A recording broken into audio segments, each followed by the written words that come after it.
following segment is sponsored by Intermountain Healthcare. As the curtain rises again on the annual holiday tradition of Ballet West's The Nutcracker, there is a new innovative video series designed to help educate Utahns about injuries. Dr. Claire Gross is a sports medicine physician with Intermountain Healthcare and Ballet West Dance Medicine, and Jennifer Bentley is a physical therapist with Intermountain Healthcare and Ballet West Dance Medicine. They're here to tell us all about this video series. Welcome to the show, ladies. Thanks for joining us. Thank you for having us. Yes, thank you for having us. Absolutely. Yeah. Well, I just want to tell people, what exactly is this series about, Dr. Gross? So Ballet West and Intermountain Healthcare have been working together for the past few years now in terms of providing healthcare for the artists who work there. And we decided to put this video series together to show different types of injuries and different types of problems that dancers can have and how we go about trying to treat those dancers. I love that. Okay, and Jennifer, what can people expect to see in this video series?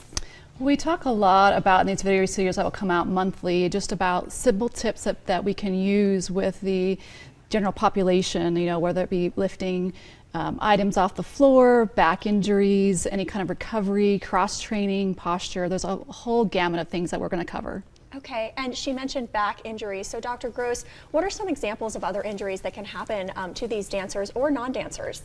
Sure. So, I mean, really, dancers use their whole body when they're dancing. So we think a lot about foot and ankle injuries just because they're usually going through a lot of range of motion in their ankle.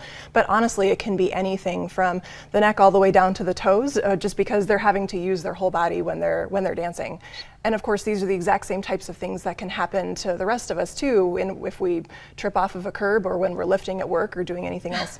Absolutely, especially for those of us that are accident prone. You know, it's good to have that. You know, this is so informational. And let's talk about why Intermountain Healthcare decided to make this video series, Dr. Gross. Yeah, so we really wanted to be able to bring some of the expertise that we have for our dancers to the general population. So realizing that while our dancers are really going through a lot of really difficult movements when they're dancing, that doesn't mean that the same sorts of injuries can't happen to the rest of us as well. And so being able to provide some of that expertise in terms of what to do when something happens, just for all of the rest of us who are being active in our lives. Sure, absolutely. Okay, and Jennifer, how did Intermountain sports medicine experts, how do they help professional Ballet West dancers during this season specifically? Well, right now, we work a lot on prevention. So whether that be taking a Pilates class or doing cross training, but we're also right now really heavily focusing on recovery. So right now they're rehearsing 6 days a week, up to 2 shows a day. So whether that be an ice bucket or an ice bath, but we're also getting them into the pool for a pool recovery class to get them into an unweighted position so that they can really help their joints get back on stage and perform at their best. So great. Well, we appreciate all that you ladies are doing to educate and inform. And where can we go to watch this video series? Yeah, so the social media links should be available to be able to get to these videos. And again, they're going to be coming out once a month, so you'll be able to get an updated one every month. Incredible. Thank you again for coming on. It's been a pleasure. Thank you so much. Happy holidays.